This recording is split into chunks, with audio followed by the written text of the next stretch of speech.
కాగా యెహోవా మోషేతో, ఫరో యొద్దకు వెళ్ళుము, నేనే యెహోవానని మీరు తెలిసికొనున్నట్లును నేను చేయు సూచక క్రియలను ఐగుప్తీయుల ఎదుట కనుపరచుటకు నేను వారి ఎడల జరిగించిన వాటిని వారి ఎదుట కలుగజేసిన సూచక క్రియలను నీవు నీ కుమారుని కుమారునికి ప్రచురము చేయునట్లును నేను అతని హృదయమును అతని సేవకుల హృదయములను కఠినపరచితిని అనెను.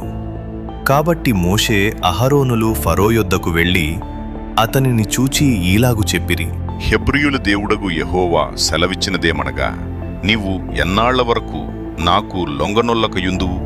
నన్ను సేవించుటకు నా జనులను పోనిము. నీవు నా జనులను పోనీయ నొల్లనియనల, ఇదిగో రేపు నేను మిడతలను నీ ప్రాంతములలోనికి రప్పించెదను. ఎవడును నేలను చూడలేనంతగా అవి దాని కప్పును తప్పించుకుడిన శేషమును అనగా వడగండ్ల దెబ్బను తప్పించుకొని మిగిలిన దానిని అవి తినివేయును.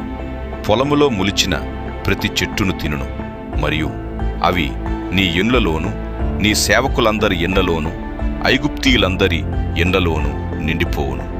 నీ పితరులు గాని నీ పితామహులు గాని ఈ దేశములో నుండిన నాట నుండి నేటి వరకు అట్టి వాటిని చూడలేదు అని చెప్పి ఫరో ఎదుట నుండి బయలువెళ్ళెను. అప్పుడు ఫరో సేవకులు అతని చూచి, ఎన్నాళ్ళ వరకు వీడు మనకు ఉరిగా నుండును?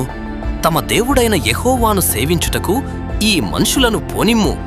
ఐగుప్తు దేశము నశించినదని నీకింకను తెలీదా అనిరి. మోషే అహరోనులు ఫరో యొద్దకు మరల రప్పింపబడగా అతడు, మీరు వెళ్ళి మీ దేవుడైన యెహోవాను సేవించుడి, అందుకు ఎవరెవరు వెళ్ళుదురు అని వారినడిగెను.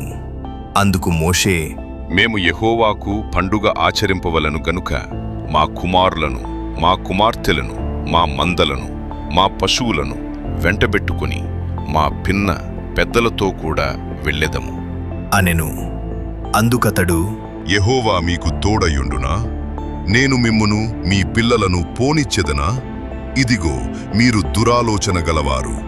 పురుషులైన మీరు మాత్రము వెళ్ళి యెహోవాను సేవించుడి, మీరు కోరినది అదే గదా అని వారితో అనగా ఫరో సముఖము నుండి వారు వెళ్ళగొట్టబడిరి. అప్పుడు యెహోవా మోషేతో, మిడతలు వచ్చునట్లు ఐగుప్తు దేశము మీద నీ చెయ్యి చాపుము. అవి ఐగుప్తు దేశము మీదకి వచ్చి ఈ దేశపు పైరులన్నిటినీ అనగా వడగండ్లు పాడు చేయని వాటినన్నిటినీ తినివేయును అని చెప్పెను. మోషే ఐగుప్తు దేశము మీద తన కర్రను చాపగా యెహోవా ఆ పగలంతయు ఆ రాత్రి అంతయు ఆ దేశము మీద తూర్పుగాలిని విసరజేసెను. ఉదయమందు ఆ తూర్పుగాలికి మిడతలు వచ్చెను. ఆ మిడతలు ఐగుప్తు దేశమంతటి మీదికి వచ్చి ఐగుప్తు సమస్త ప్రాంతములలో నిలిచెను. అవి మిక్కిలి బాధకరమైనవి. అంతకు మునుపు అట్టి మిడతలు ఎప్పుడునూ ఉండలేదు. తరువాత అట్టివి ఉండబోవు. అవి నేలంతయు కప్పెను. ఆ దేశమున చీకటి కమ్మెను. ఆ దేశపు కూరగాయలన్నిటినీ ఆ వడగండ్లు పాడుచేయని వృక్షఫలములన్నిటినీ అవి తినివేశెను. ఐగుప్తు దేశమంతట చెట్లేగాని పొలముల కూరయేగాని పచ్చని దేదియు మిగిలియుండలేదు. కాబట్టి ఫరో మోషే అహరోనులను త్వరగా పిలిపించి, నేను మీ దేవుడైన యెహోవా ఎడలను మీ ఎడలను పాపము చేసి తిని, మీరు దయచేసి ఈసారి మాత్రమే నా పాపము క్షమించి నా మీద నుండి ఈ చావు మాత్రము తొలగించుము అని మీ దేవుడైన యెహోవాను వేడుకొనుడనగా అతడు ఫరో యొద్ద నుండి బయలువెళ్ళి యెహోవాను వేడుకొనెను. అప్పుడు యెహోవా గాలిని త్రిప్పి మహాబలమైన పడమటి గాలిని విసరజేయగా అది ఆ మిడతలను కొంచుపోయి ఎర్ర సముద్రములో పడవేశెను. ఐగుప్తు సమస్త ప్రాంతములలో ఒక్క మిడతయైనను నిలువలేదు. అయినను యెహోవా ఫరో హృదయమును కఠినపరచెను. అతడు ఇశ్రాయేలీయులను పోనీయడాయెను.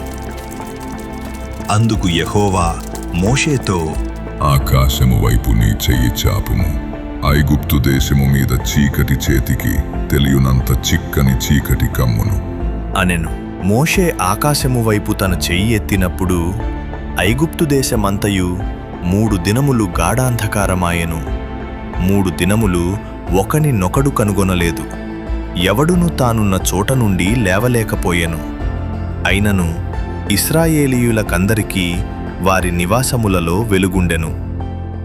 ఫరో మోషేను పిలిపించి, మీరు వెళ్ళి యెహోవాను సేవించుడి. మీ మందలు, మీ పశువులు మాత్రమే ఇక్కడ ఉండవలెను. మీ బిడ్డలు మీతో వెళ్ళవచ్చును అనగా మోషే, మేము మా దేవుడైన యెహోవాకు అర్పింపవలసిన బలుల నిమిత్తమును హోమార్పణల నిమిత్తమును నీవు మాకు పశువులనియవలెను. మా పశువులను మాతో కూడా రావలెను. ఒక డెక్కయైనను విడువబడదు. మా దేవుడైన యెహోవాను సేవించుటకు వాటిలో నుండి తీసుకొనవలెను. మేము దేనితో యెహోవాను సేవింపవలెనో అక్కడ చేరకమునుపు మాకు తెలియదు అనెను. అయితే యెహోవా ఫరో హృదయమును కఠినపరపగా అతడు వారిని పోనీయనొల్లకయుండెను. గనుక ఫరో, నా ఎదుట నుండి పొమ్ము, భద్రము సుమి, నా ముఖము ఇకను చూడవద్దు. నీవు నా ముఖమును చూచు దినమున మరణమవుదువు అని అతనితో చెప్పెను. అందుకు మోషే, నీవన్నది సరి, నేనికను నీ ముఖము చూడను అనెను.